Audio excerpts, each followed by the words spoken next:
Welcome. In this quick guide, I'll show you how to view the common groups you share with a friend on Telegram. This is a useful feature if you want to quickly find shared communities, revisit conversations, or simply see where you both interact. Let's get started. First, open the Telegram app on your phone.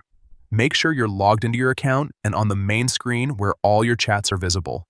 Next, open the chat with the friend you want to check. You can either scroll through your chat list or use the search bar at the top to find their name faster. Once you're inside the chat, tap on your friend's name at the very top of the screen.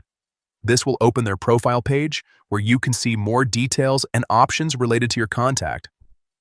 Now, look toward the bottom section of this profile screen. You'll see different tabs or options depending on your app version. Tap on the option labeled Groups. This is where Telegram collects all the groups that both you and your friend are part of. After tapping on Groups, scroll down to browse through the list. You'll be able to see every shared group, making it easy to jump back into any conversation or confirm mutual memberships. And that's it. This feature is especially helpful if you're active in multiple groups and want a quick way to find shared spaces without searching manually.